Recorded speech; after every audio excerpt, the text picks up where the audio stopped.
Good morning, everyone. I want to deal with an issue this morning that I think it's very, very crucial in this time at the beginning of the new Gregorian year. One of my leaders contacted me to pray with them because the Lord revealed that a python spirit was attacking them. And I was just praying and meditating on this, and I really felt that the Lord said to me, this is not just an individual, but this is an attack this time of the year to the children of God. And I really want to encourage you to, one of the good teachings we have on this is from Jennifer Leclerc, and she also have a lot of insight and in what is happening and how this is working. Now, if you want to know, am I affected by a python spirit? The manifestation usually is when you battle with intense fatigue and even a shortness of breath while you are praying. If there is restriction when you want to pray and how you want to pray, if you just feel like despondent to go into your prayer time, when there is confusion, when you try to hear God and you feel a pressure in the spirit, like you're being squeezed.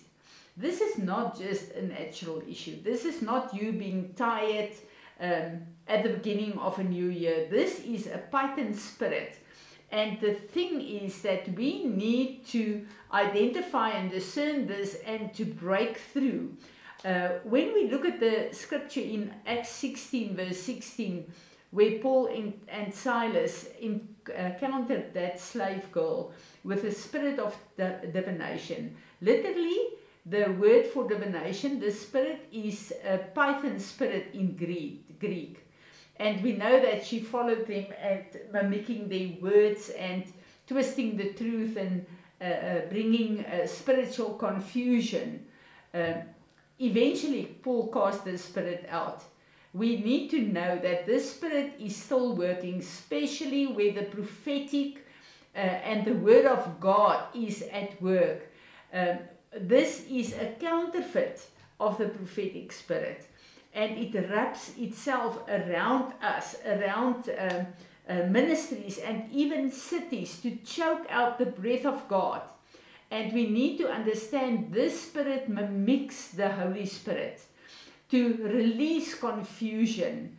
And this also causes false dreams and deceptive visions and manipulates through counterfeit prophecy. We need to understand that this spirit is at work in the lives of the children of God, in ministries, in churches, because it chokes out prayer in the first place. And it makes it difficult to sing and to speak and even to worship, even to breathe in prayer. We will feel the restriction when we are trying to press into intercession and worship. It suffocates revelation. It clouds our minds and distorts the voice of God, counterfeiting His voice with false impressions. And then it strangles momentum. It blocks our movement forward. We struggle to press through and to break through into certain things. And we need to understand that it uses religious, spiritual warfare that is rooted in witchcraft, that is not rooted into truth, but it sounds religious, like that girl in Acts 16. We need to understand that this is how the spirit works. But this is a time now when the Lord gives us the discernment for this. And I want us this morning to stand in the gap. Also, not only to repent and renounce on behalf of ourselves, but also our congregations, that we will say all agreements that we did with this spirit, we break this in this morning, and we are going to repent of the alignment we brought to this spirit, the legal right that we brought to him, and we need to cut off this head and to crush the head of this python spirit. And we've got the authority of Jesus Christ, our Lord and our Savior, the victory of the cross of Calvary in us to deal with this. But it's time to throw off the yokes, to uncoil this python in our lives, and to make sure that we are empowered with the Spirit of God to stand up in His victory and His power on this in this year. Revival starts with us, with an individual, and we need to understand that this Spirit, the mandate of this Spirit is to stop and crush revival. And revival is about to break through for the end time church to be empowered and to stand up in the power of our God. So let's start and let's repent and make sure that this thing will not have a hold in our lives anymore. So Father God, we want to come and humble ourselves before your throne this morning, Father. And we want to bring this whole manifestation of this Spirit that's keeping us back and blocking us to move with you and to be effective in the Spirit. We want to bring it before you this morning, Lord. And we want to come and we want to ask forgiveness for every place, Father, where we aligned with the Spirit, where we agreed with its control. We want to come and ask forgiveness every time where we were agreeing with witchcraft prayers, Father, every time where we submitted to this Spirit, Father, in religious confusion, in false prophecy, Lord, false visions, false dreams. We want to bring everything before you, and we want to stand in the gap for ourselves and our congregations, Lord, our families, and we want to say we are so sorry. We are so sorry, Father, that we allowed this Spirit to come and coil around us and to press out the breath of our God in our lives.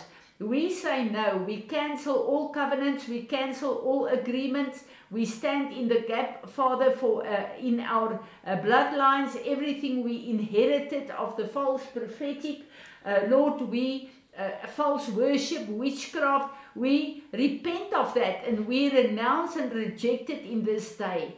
Anything on our DNA that we inherited of this Spirit, we break that today in Jesus' name. And we want to come, Father, now, and we want to say thank you for the sword of your Spirit. We want to sever the head of this python and uncoil this Spirit from us in Jesus' name. And we want to prophesy and say, the word of my God says in Isaiah 54, no weapon that you have formed against me will prosper any longer.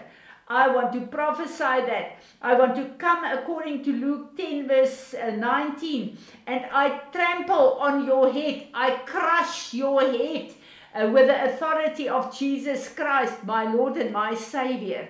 And I command you in this day to be severed from me. I command you in this day to leave me, and I evict you and every spirit working with you from my life right now in Jesus' name.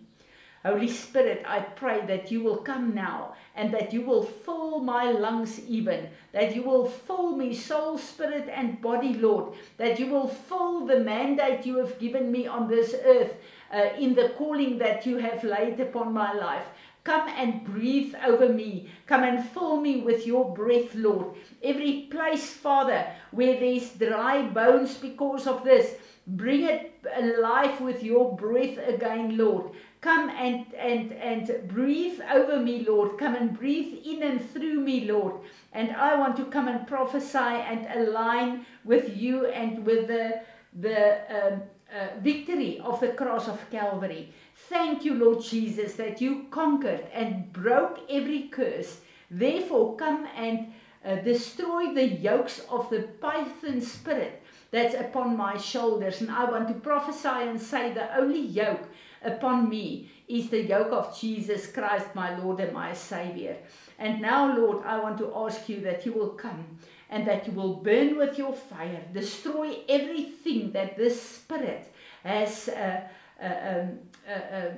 released to me, imparted to me. Come and destroy it, come and burn it up with your spirit. Clean me anew with the water of your word, Lord. And I want to come and stand and I want to say, Lord Jesus, thank you for your victory.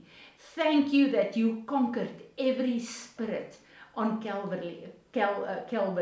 And Lord, thank you that I can stand up in the resurrection power of your spirit today, and that I know that there's a new fresh breath of my God over and in me. And Lord, I pray that you will anoint us to walk the walk that you have called each and every one of us in 2026, Lord, and that we will do it filled with your power, Lord, filled with your spirit, Lord, to do what you have called us to do in this hour and in this time. We want to be your church in victory. We want to be your bride without spot or wrinkle. Be glorified in and through our lives. Amen.